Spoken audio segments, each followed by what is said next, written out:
Well, good evening and welcome into a Friday edition of KC Sports Tonight. I am Mark Poulose, joined by Gabe Swartz, and we have quite the weekend to look forward to here in the realm of KC Sports. And we're going to start our conversation today with the Kansas City Royals. They have a 3-game set at another good team, taking on the Minnesota Twins up there at Target Field.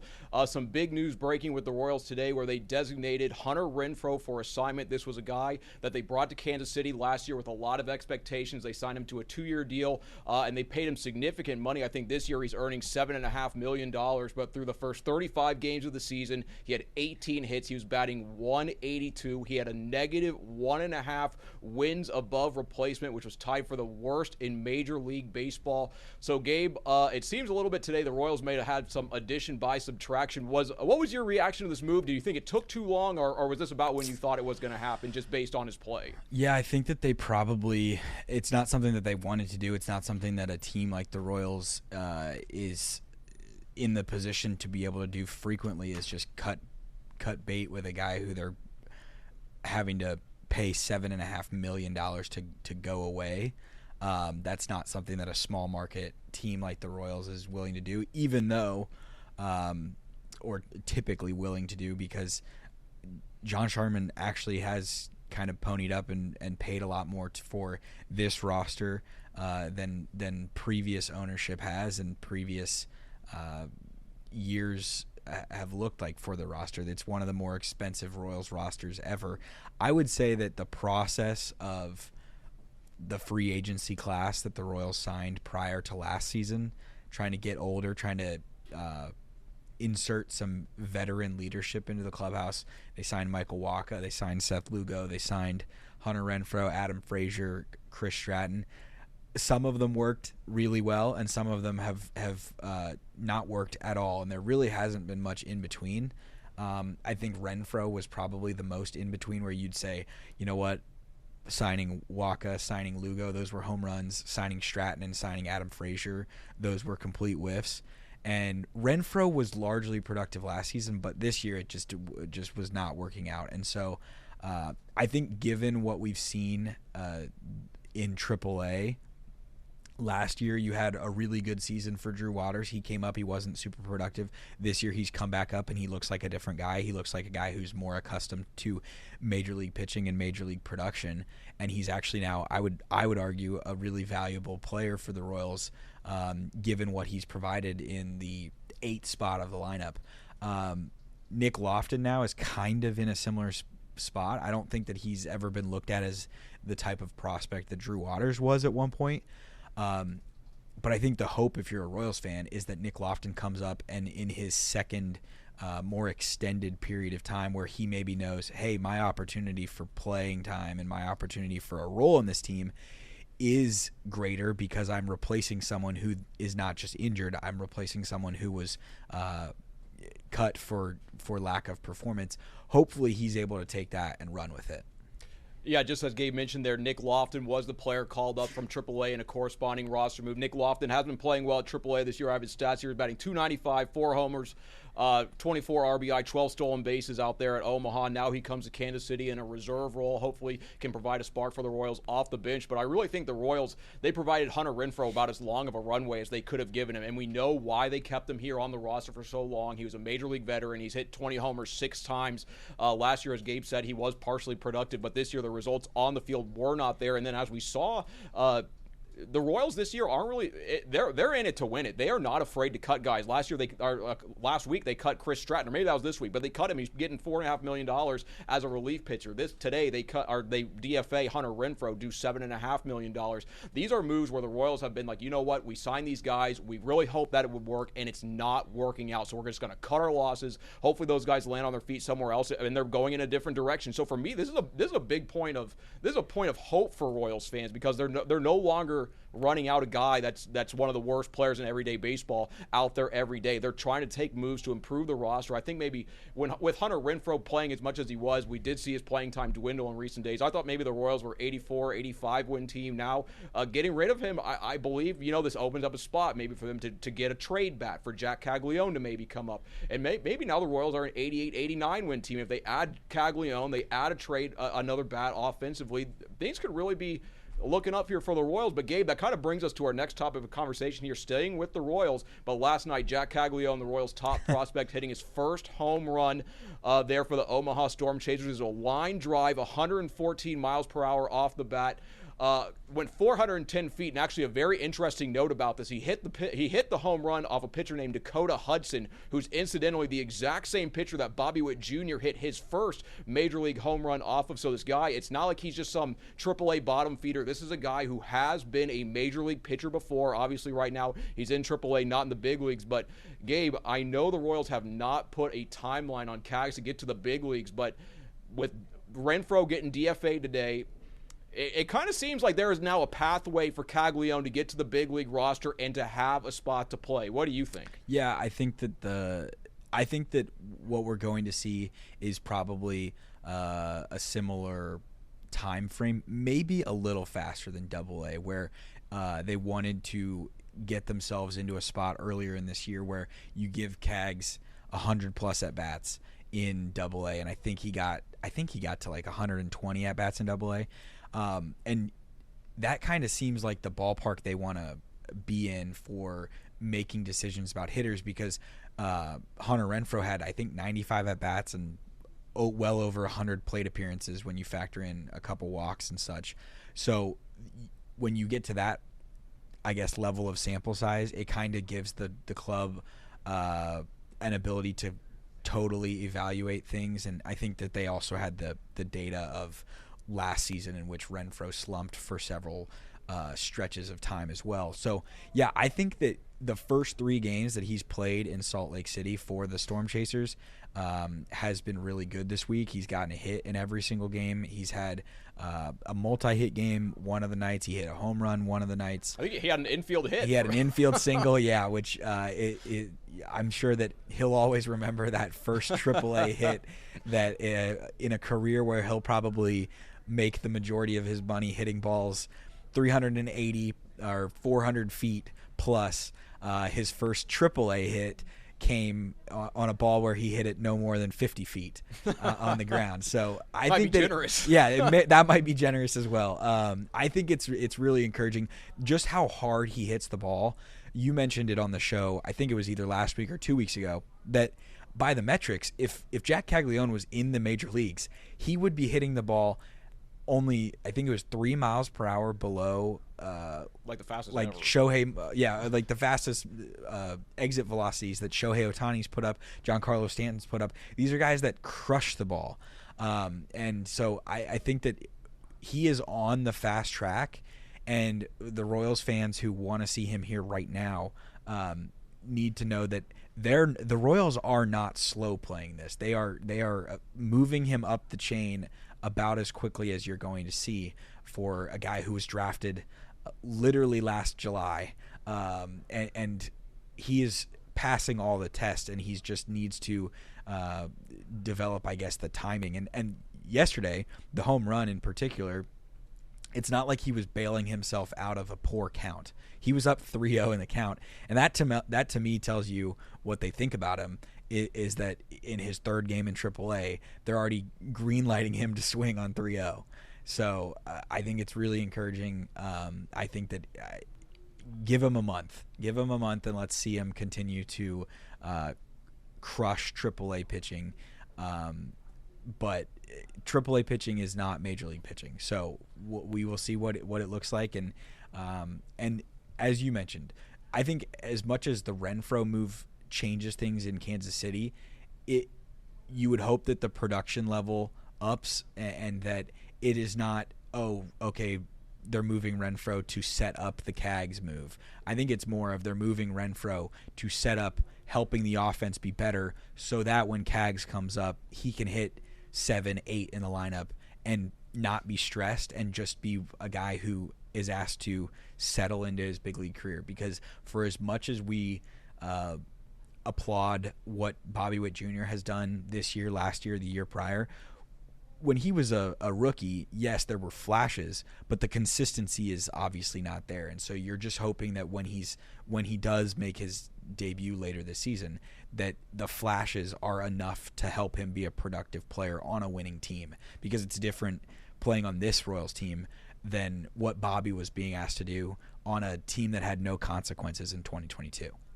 Yeah, the conversation around Caglione really intrigues me because I know a lot of Royals fans are just kind of they need to call him up tomorrow. Yeah. And just as you said, the Royals are fast tracking him about as fast as they could. I mean, he's playing at AAA faster than almost any draft pick in their entire system. I mean, they're like he's moving faster at a historic pace. But the thing is, the reason I think fans are having this conversation and they do feel this way is because you just see Jack Caglione and our eyes are not lying to us. I mean, just as you're talking about, we're talking about exit velocities that Giancarlo Stanton is hitting, that Shohei Ohtani is hitting. Like, these are the best power hitters in baseball, and for some of them, you could argue that those two guys, like Giancarlo Stanton especially, his baseball's harder than anyone in the history of the game of baseball, and Jack Caglione is doing that, and Royals fans are saying, like, hey, like, our offense is terrible, and we're going to have to see. But one thing that the Royals always bring up, listening to JJ Picollo, is they don't want Cags to come up to the big leagues and feel like he has got to be the fix. That is not pressure that they want to put on a rookie, so this is a very delicate balance, because this is a player who might have the best hitting talent on the Royals in their entire organization, including Bobby Witt Jr., when it's all said and done. Like, Jack Caglione is that good at baseball, or at least appears to be so far, but they don't want him to feel like he has got to be the best player on the team when he's 22, 23 years old. But Gabe, I feel like we need to start talking about, like, Jack Caglione might not need a lot of time in the minors. Like, he might be the anomaly. I know the Royals they're treating him like maybe he's like 99 players out of 100, but the thing is, Jack Caglione might be that one player out of 100. He is that good at baseball, and we're gonna have to wait and see. But I would be shocked if he is not on the big league roster by July 1st, because it's just this guy.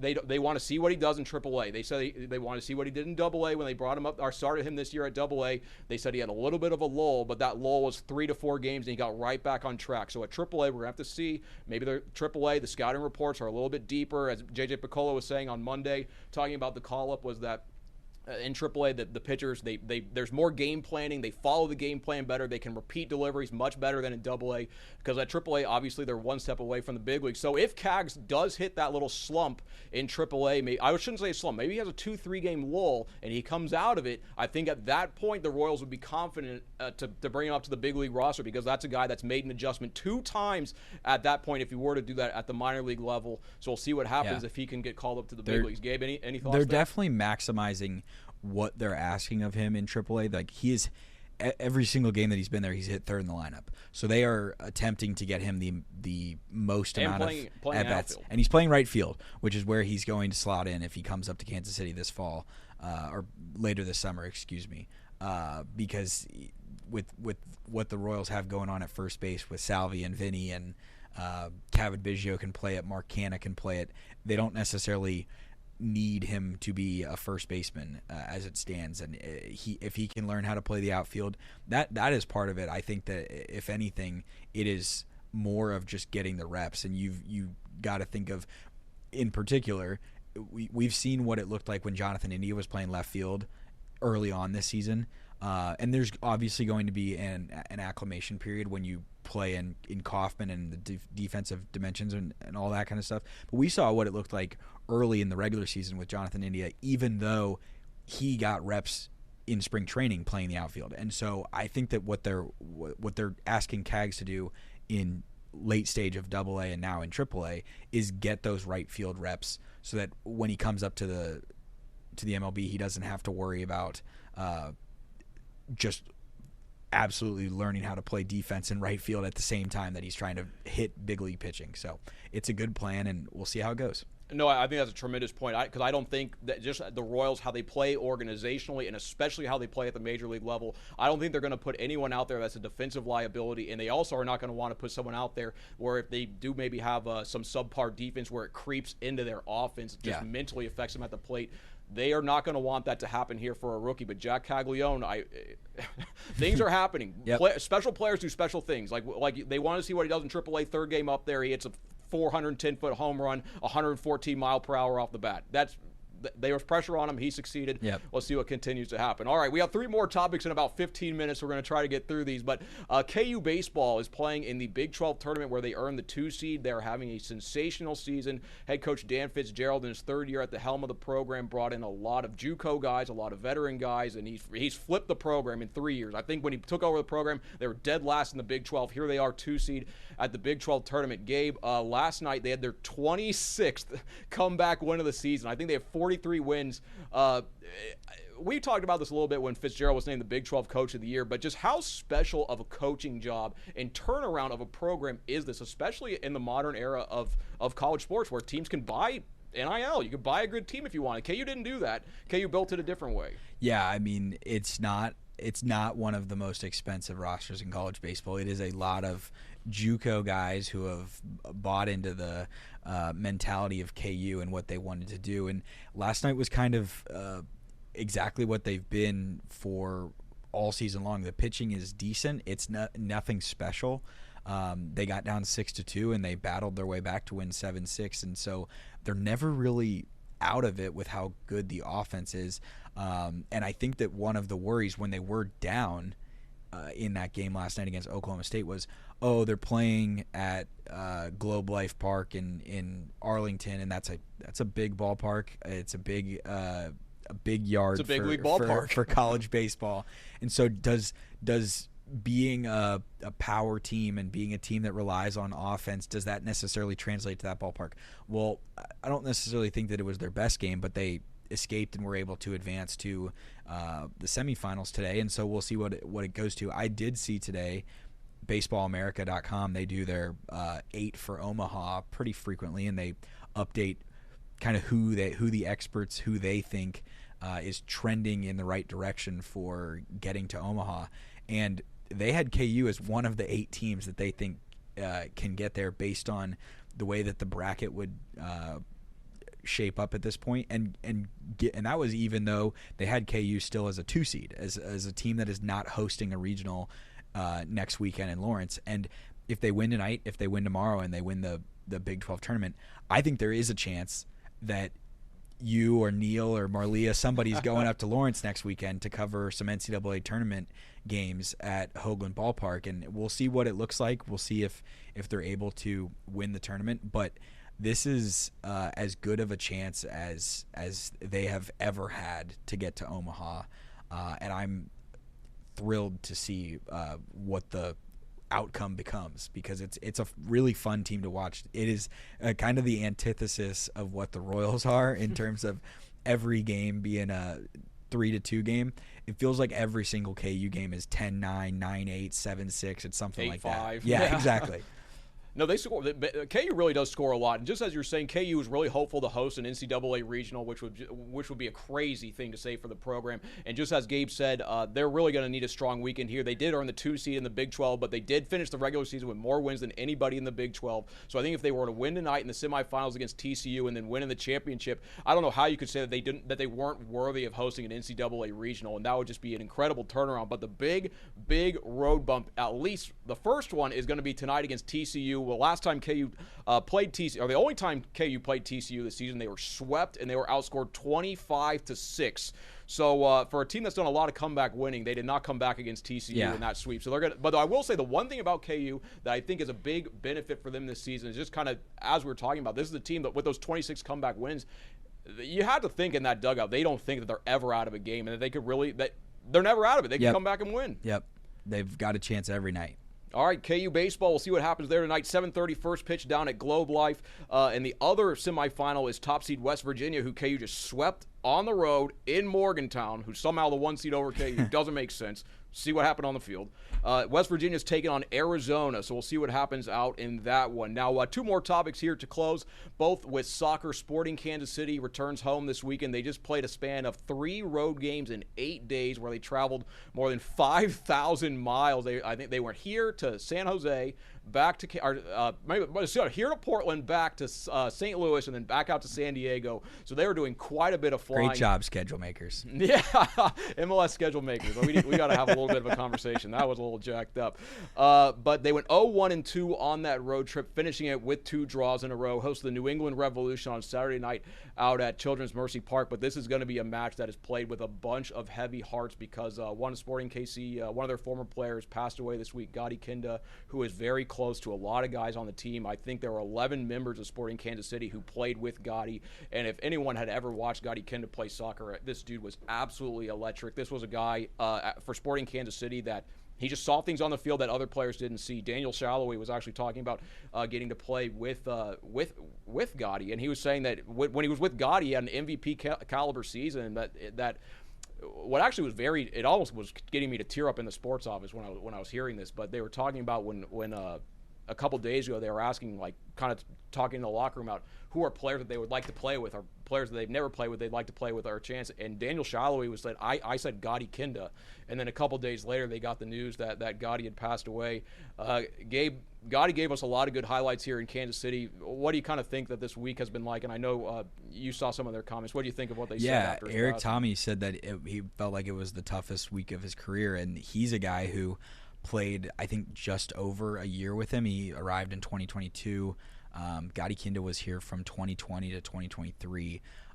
The Shalloway comments kind of stuck out to me as well, with him being like, hey, the best season of my career was in large part not my own doing. It was playing with him, and he was just able to see things free me up, set me up to play incredibly well. I saw that the KC Cauldron said today that they will be honoring him tomorrow night at the match against the Revolution. I think it's a decent chance for Sporting to get a win, considering the caliber of opponent that New England is. But yeah, it's just something that clearly has touched plenty of people in the organization. That's the thing of despite the turnover this year of Peter Vermees and all of that kind of everything that's gone into that, there's been so much continuity in this organization for so long that so many of these guys were well aware of it. And Kerry Zvagnin said today that on Tuesday when the news came in, there were several guys who they were okay with, hey, we're not going to train today, we're just going to go home and process things, and he was okay with it. Everybody's had different ways to grasp the news and go through it, and Shallow even said, hey, everybody who's played with him, everybody who's played at Sporting and played with Gotti had set up a WhatsApp group chat, and they were sending texts, sending messages of encouragement before he passed away, and photos and memories and all those kinds of things. So I'm sure that's been going on all week long, and hopefully tomorrow night is a chance for them to play for him and have a chance to bring some joy back to the locker room. Yeah, and it sounds like Sporting has several things planned for him. Shallow was talking about how a lot of the players were sending in photos and videos for a pregame moment of silence, and then a video that message that's going to be displayed. Sporting KC, definitely our thoughts and prayers go out to you guys, because Gotti Kinda, I mean, this was a guy looking up his team in Israel that he played as recently as March 29th, and then he was dealing with that complex medical issue that eventually did take his life. But so often I think we look at these athletes and we see them on the field, they seem larger than life, they seem like Superman, so tough, but just hearing some of those comments, like they found out that their friend, that their former coworker was in a tough spot, and it was just it was very touching to see how they just made a group chat and just started sending him all these well wishes, sending him the best videos, just times of them hanging out. I'm sure all of us can relate to that. You're just hanging out with your buddies and something happens, remember these good times, and that's exactly what these guys were doing. These guys are human beings, and they're dealing with something, and it was very cool to see how the team is handling this. Like Kerry Zavagnin did talk about how some of the guys didn't train on Tuesday just because the news was so hard, other guys needing a distraction. I think so much about what Kerry has done since he has taken over as the interim head coach is just try to get these guys in the right headspace to play, and that includes situations like this. And you're really, I had to tip my cap to Kerry Zavagnin, because this is a guy that's an interim head coach, and this is a situation that absolutely no one can plan on. Like, one of these guys, really good friends, someone that they're very close to, that they literally sweat equity built up with them, passed away, and Kerry Zavagnin they're applauding for how he's done this. So shout out to Sporting KC. Good luck to you guys on Saturday. Should be a good one out there at Children's Mercy Park. Last topic of conversation goes out to the KC Current. They are also on the road this week and going on the road to the Chicago Stars. This is a battle of worst versus first, with the Current being at the top of the table, Chicago being at the bottom. But I will say the last time the Current were in this situation, they went to North Carolina and lost. So, we do not underestimate any opponents here in Kansas City. We don't look over anybody. This is not a trap game. But KC Current, some injury news to talk about here. They lost defender Alana Cook for the season. She had a torn ACL, one of the team's top defenders, beloved in the community. I saw her at the mental health game up in Park Hill. She's very involved, very generous with her time. Hopefully she can get back 100%. Shout out to her, Alana Cook. You're awesome. Dabinia, we got some news about her. She's going to be out for at least a couple of months. Actually, it sounded like Vlatko Andonovski was saying this is very close to a season-ending injury, and they don't really know how this is going to happen. So that's a situation that bears monitoring because she's obviously one of the best players in the league. Also, Tima Chawinga this week. She did not finish training. They're going to wait and see if she's going to be able to compete this week. But there is good news. Michelle Cooper, who has called up the U.S. women's national team, one of the best players in the entire league, should see some minutes this week. So, Gabe, KC Current, top of the table, 7-0-2, taking on a last-place team. What's your big what do you want to see out of this game? Just get out of it healthy? I mean, you would hope so, given how poor the trip to Orlando went in terms of health. I know that they were able to get the victory, but it obviously came at a cost. The Alana Cook injury is specifically devastating in the fact that it was torn ACL, torn MCL, and torn meniscus. So she kind of got about as poorly as you could go from a health standpoint. I think what makes the Current special is how deep the roster is, and so you can list off all of these different players who are dealing with injuries and dealing with issues and differing levels of recovery timelines, whether it's missing the entire season and coming back next season, whether it's missing most of this season and hopefully being able to come back for the postseason, or whether it's somebody who may be back next week or maybe back in 2 weeks. They're able to somewhat absorb it because there's so much talent on the roster. And as you mentioned, not a trap game, but it's certainly a road match that you would expect them to go on the road and take care of, and hopefully they're able to do that. But yeah, this for them being in first place, there has been a lot of adversity to get to this point. And so seeing as the season progresses how they're able to deal with that will be very interesting and something worth monitoring. No, that's an excellent point. I mean, 7-0-2 at the top of the table, but they have dealt with a lot of stuff going on this year. One of the big questions that hopefully they're going to be able to answer tomorrow is, can they take the show on the road? We know they're dominant at CPKC Stadium. The offense comes alive. They did get that win on the road at Orlando, but again, here we go, another road test on the road at Chicago. So that's a good sports here on this Friday afternoon. One final note, the KC Mavericks are down 3-1, so tomorrow taking on the Toledo Walleye out there in Ohio, a must-win game to keep their season alive there in game 5 of the ECHL Western Conference Finals. I think that's it. Gabe, we got any other notes, or we're good? Neil's out there at Banana Ball, so we'll see what he puts together tonight at 10. But he's out having fun at the K tonight. Yeah, Neil Jones and the Savannah Bananas. That is a recipe for an absolutely insane story at 10 o'clock. You guys are going to want to see that. We'll have that coming up. But that's a look here at KC Sports Night on this Friday night. Have a good weekend, everybody, and we will see you on Saturday and Sunday night, 10:30, next Monday at 5:30. Take care, guys.